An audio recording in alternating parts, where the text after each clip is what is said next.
Amma ba'du. Saudaraku, para alim ulama dan seluruh sidang Jumat yang dimuliakan oleh Allah Subhanahu wa taala, insyaallah. Mari kita berusaha berjuang terus untuk meningkatkan amal dan takwa kita kepada Allah Subhanahu wa taala. Di setiap nafas yang kita hirup, di setiap detik, di setiap waktu, di setiap saat, usahakan selalu berusaha terus untuk meningkatkan amal dan takwa kita kepada Allah Subhanahu wa taala. Karena kita hidup di dunia ini sementara dan waktu sangat cepat sekali. Barusan kita di bulan Ramadan, ini sudah dekat di bulan Ramadan lagi. Cepat sekali kita ini di dunia ini. Maka dari itu jangan sampai kita lalai, jangan sampai kita lupa, jangan sampai sisa-sisa umur kita ini kita gunakan untuk bermaksiat kepada Allah Subhanahu wa taala. Jangan sampai. Ingat, siksanya Allah sangat pedih. Inna adabi lasyadid. Sesungguhnya siksaku sangat pedih. Maka dari itu jangan berani-berani berbuat dosa. Jangan berani-berani berbuat perbuatan-perbuatan yang menentang aturan Allah Subhanahu wa taala. Ingat, hati-hati. Mungkin kita tersenyum, terbahak-bahak saat ini. Tapi kalau Allah Subhanahu wa taala sudah memberikan adabnya, siksanya, kita tidak kuat.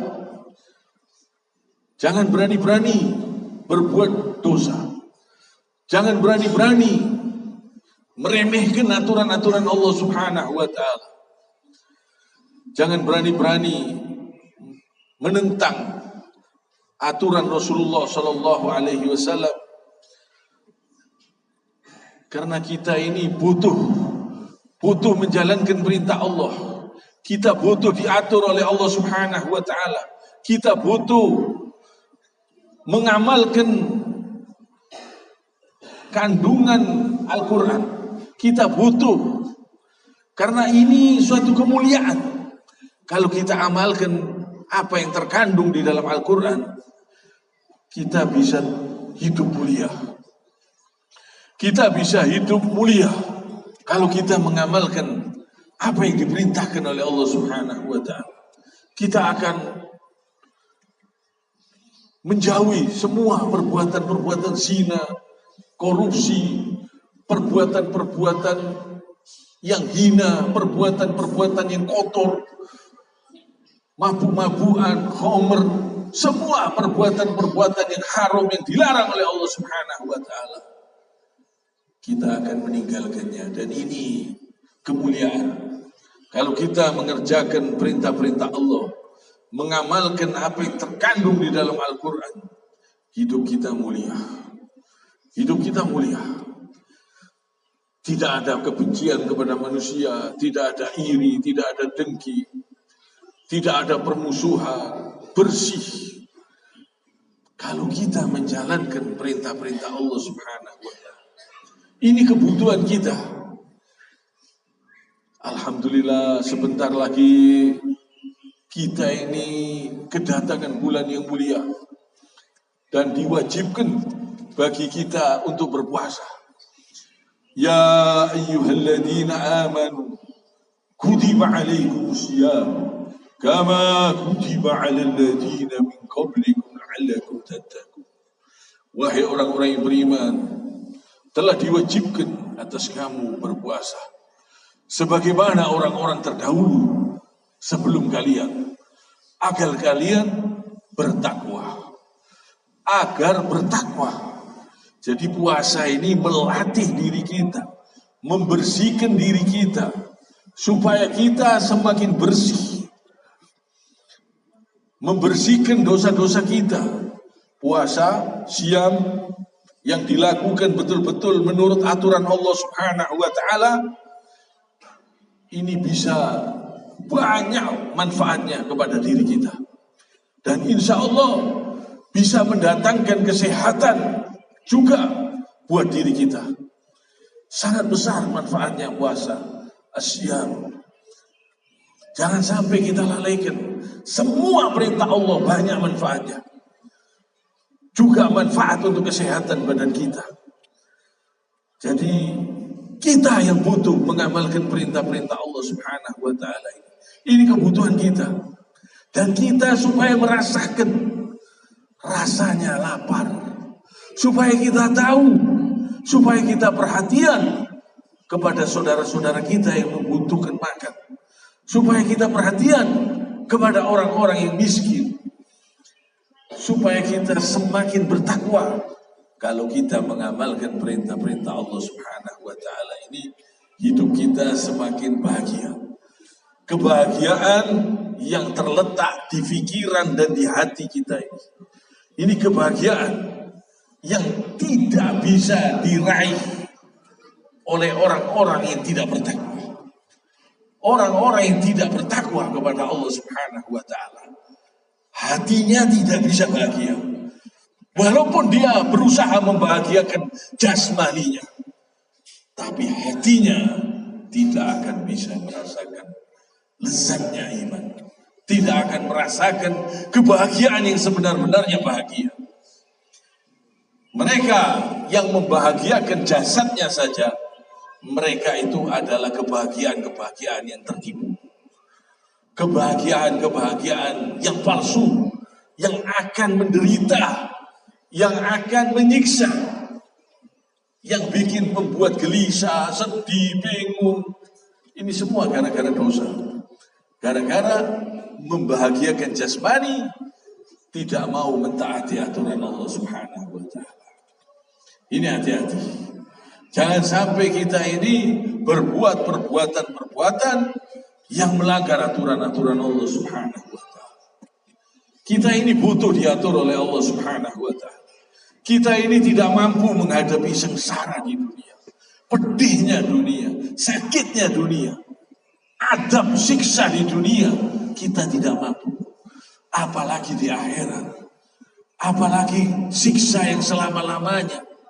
Jangan sampai kita terbedaya dengan kesenangan-kesenangan sementara, kesenangan-kesenangan palsu, dengan perbuatan-perbuatan yang haram, dengan perjudian, perzinahan, korupsi, perbuatan-perbuatan yang menipu. Wa mal hayatud dunya illa mata'ul ghurur. Ingat, kesenangan dunia, kebahagiaan dunia ini kesenangan yang menipu. Jadi orang-orang yang tidak mau taat kepada aturan Allah Subhanahu wa ta'ala, mereka itu mendapatkan kesenangan-kesenangan yang menipu dirinya. Yang mereka itu sebentar lagi akan masuk di dalam kubur. Mereka yang mendapatkan kekayaan yang besar, harta yang berlimpah, tapi mereka dapatkan dengan cara yang haram, dengan cara yang zalim, dengan cara korupsi, dengan cara mencuri. Mereka ini sebenarnya orang-orang yang tertipu. Walaupun mereka nampaknya kelihatannya bahagia, nampaknya mereka senang, tapi sebenarnya mereka ini tersiksa dengan hartanya. Tersiksa dengan hartanya. Allah bisa menyiksa manusia dengan kekayaan. Allah bisa menyiksa manusia dengan keluarganya.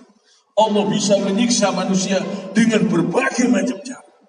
Dengan harta, dengan kekayaan, dengan pangkat, dengan jabatan. Allah bisa menyiksa manusia. Ingat, kalau kita tidak mau taat kepada aturan Allah Subhanahu wa ta'ala, tidak akan mendapatkan kebahagiaan yang sebenar-benarnya kebahagiaan. Kita tidak akan mendapatkan kesenangan yang sebenar-benarnya kesenangan. Kalau kita taat kepada aturan Allah Subhanahu wa ta'ala, mengikuti syariat Rasul sallallahu alaihi wasallam, hidup kita mulia. Hidup kita mulia. Ingat, Rasulullah sallallahu alaihi wasallam diutus untuk seluruh alam semesta. Seandainya Nabi Allah hidup di zaman ini, harus mengikuti ajaran syariat yang dibawa oleh Rasulullah Sallallahu Alaihi Wasallam.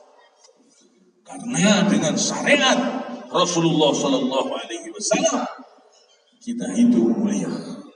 Orang kalau tidak mau mengikuti syariat Nabi, merasa makrifat, hidupnya akan terhina dan dia akan jadi mafia, akan jadi bajingan, akan menipu, akan berdusta dan lain-lain. Perbuatan keji akan dikerjakan. Karena apa? Karena merasa makrifat, meninggalkan syariat. Ingat Rasulullah Shallallahu Alaihi Wasallam yang paling makrifatnya manusia tetap menjalankan syariat. Dan setelah Rasulullah Shallallahu Alaihi Wasallam diutus, seandainya Nabi Isa alaihissalam turun dari langit pun harus mengikuti Rasulullah Shallallahu Alaihi Wasallam. Juga demikian Nabi Allah Khidir alaihissalam harus mengikuti syariat Nabi. Setelah Rasulullah Shallallahu Alaihi Wasallam diutus, seluruh umatnya, seluruh Nabi harus mengikuti syariat, harus mengikuti Rasulullah Shallallahu Alaihi Wasallam. Karena ini kemuliaan. Orang yang bertakwa itu orang yang paling mulia, orang yang paling bertakwa. Kalau meninggalkan syariat, sudah tidak bakal hidup bahagia. Dia hidup dalam kegelapan. Bakal menipu, bakal berdusta, bakal gasak uangnya haji. Uangnya haji disikat, alasannya makrifat. Banyak seperti ini, jadi bajingan akhirnya. Asalnya orang soleh, akhirnya jadi mafia. Karena apa? Karena merasa makrifat, meninggalkan syariat. Syariat Rasulullah Shallallahu Alaihi Wasallam ini sangat indah, sangat luar biasa. Kalau orang mengikuti aturan Rasulullah Shallallahu Alaihi Wasallam, hidupnya mulia, hidupnya mulia. Karena dia tidak berani dengan yang haram. Karena dia memahami Al-Quran dan Sunnah, mengikuti Rasulullah Shallallahu Alaihi Wasallam, sehingga selalu mengamalkan syariat. Orang-orang yang meninggalkan syariat ini karena mereka memahami Al-Quran dan Sunnah, tidak mau disesuaikan dengan Rasulullah Shallallahu Alaihi Wasallam dan sahabatnya. Akhirnya mereka tersesat. Akhirnya berani berbuat dusta, berani berbuat dolim, berani berzina, mencuri, minum homer. Karena apa? Merasa makrifat. Disesatkan oleh setan. Ini jangan sampai. Jangan sampai syariat ditinggal. Kalau kita ingin mulia, kita harus bertakwa kepada Allah Subhanahu wa Ta'ala. Di akhir zaman ini banyak orang-orang yang mengajarkan makrifat, meninggalkan syariat. Ini menyesatkan umat. Coba keluarganya seperti itu, apanya dia tidak bingung dalam kegelapan? Coba kita perhatikan, coba kita renungkan. Seandainya keluarga kita mengikuti makrifat ini, lantas meninggalkan syariat, alangkah ngerinya. Alangkah ngerinya. Orang kalau sudah meninggalkan syariat, gelap dalam kegelapan. Tidak mau diatur dengan aturan Allah Subhanahu wa Ta'ala, berani berzina, berani berjudi, berani minum homer, berani segala-gala perbuatan zina, perbuatan dosa. Akhirnya stres, akhirnya gila. Banyak orang-orang seperti ini merasa makrifat, akhirnya stres, akhirnya gila. Ada yang akhirnya masuk ke rumah sakit, ngamar, makrifat apa? Ngakunya makrifat, akhirnya kena teguran oleh Allah Subhanahu wa Ta'ala. Mau ke masjid gak bisa. Saya pernah menjumpai. Saya kasih tahu, saya nasihati. Berani dusta. Dia bilang saya sudah sholat saya di Mekah. Akhirnya apa? Rumahnya di dekat masjid, depannya masjid. Tidak bisa datang ke masjid, berangkat. Mau ke kamar mandi, berangkat. Lumpuh, stroke. Karena apa? Merasa makrifat, meninggalkan syariat, sombong. Sudah dinasihati, diingatkan, dia bilang saya sudah sholat di Mekah. Orang yang ada di Mekah dianggap bagian dari dirinya. Tersesat. Merasa sudah sholat sebelum sholat. Akhirnya tidak mau sholat. Orangnya masih muda. Saya tidak mau sebutkan namanya. Akhirnya apa? Akhirnya stroke. Mau ke kamar mandi, berangkat. Nah ini. Kita ini tidak mampu. Kena teguran oleh Allah Subhanahu wa ta'ala. Adab dari Allah Subhanahu wa ta'ala. Sengsara di dunia saja tidak kuat. Jangan berani-berani berbuat dosa. Jangan berani-berani meninggalkan syariat Nabi. Kita ini hambanya Allah. Kita ini bukan Allah. Kita ini hambanya Allah. Kita ini makhluk yang diciptakan oleh Allah Subhanahu wa ta'ala. Ruh yang ada di dalam badan kita ini juga makhluk yang diciptakan oleh Allah Subhanahu wa ta'ala. Ingat, Subhanal Malikul Quddus, Subhanal Malikul Quddus, Rabbul Malaikatu Warruh. Nih yang kita baca setelah sholat tarawih atau setelah sholat malam witir, kita baca Subhanal Malikul Quddus, Rabbul Malaikatu Warruh. Tuhannya malaikat dan Tuhannya roh. Allah Maha Suci, yang Maha Merajai. Tuhannya malaikat dan Tuhannya roh. Jadi salah paham. Roh dianggap Allah. Jadi akhirnya apa? Perbuatan yang melanggar syariat Nabi Muhammad SAW. Akhirnya meninggalkan syariat. Akhirnya jadi mafia, jadi bajingan. Ini hati-hati. Ini hati-hati. Dan orang-orang seperti itu jangan didekati, bahaya. Kalau titip uang haji bisa dikemplak, disikat. Karena dia nganggap Allah ada di badannya dan di mana-mana, di badannya setiap orang. Jadi dia berani ngambil haknya siapapun. Hati-hati. Hati-hati. Allah memang tak pernah lenyap dari satu tempat pun. Allah tak terhingga. Itu apa? Ilmunya, kekuasaannya, tapi keberadaannya di atas ars. Allah sendiri yang mengatakan Ar-Rahmanu 'alal 'arsy istawa, yang Maha Pengasih berada di atas ars. Jadi Allah Subhanahu wa ta'ala ini di atas. Yang benar Ar-Rahmanu 'alal 'arsy istawa. Allah di atas ars. Kalau kita katakan di tempat, kita takut salah juga. Jadi Allah tidak bertempat, tapi Allahus Samad. Allah tempat seluruh makhluk bergantung. Allah tempat seluruh makhluk bergantung. Ini yang benar. Allahus Samad. Allah tidak bertempat. Ar-Rahmanu 'alal 'arsy istawa. Allah di atas ars. Bahkan Rasulullah Isra Mi'raj naik ke langit di atas. Jadi, tapi kekuasaannya, ilmunya ini tak terhingga. Zat-zat yang Allah ciptakan seperti udara, seperti ruh, ini kita belum bisa melihat. Ini dalam kekuasaan Allah semua. Dalam kekuasaan Allah semua. Sehingga Allah dikatakan dekat, lebih dekat dari urat nadi. Artinya ilmunya, kekuasaannya tak terhingga. Ilmunya tak terhingga. Tapi keberadaannya di atas. Karena dia yang maha tinggi, yang maha mulia, yang maha suci. Jangan sampai kita salah memahami ini. Kalau salah memahami ini, bisa tersesat. Bisa menghalalkan segala cara. Bisa meninggalkan syariat. Akhirnya jadi mafia. Akhirnya jadi bajingan. Karena apa? Karena memahami Al-Quran dan Sunnah, tidak mau mengikuti Rasulullah Shallallahu Alaihi Wasallam dan sahabat. Ini hati-hati. Bisa tersesat. Jangan sampai kita ingin mulia, kita ikuti Rasulullah Shallallahu Alaihi Wasallam dan sahabat. Kita memahami Al-Quran dan Sunnah, usahakan sesuai dengan Rasulullah Shallallahu Alaihi Wasallam dan sahabat. Kiranya sampai di sini.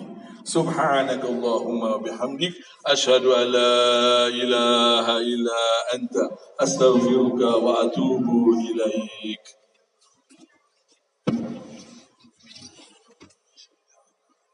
Allahumma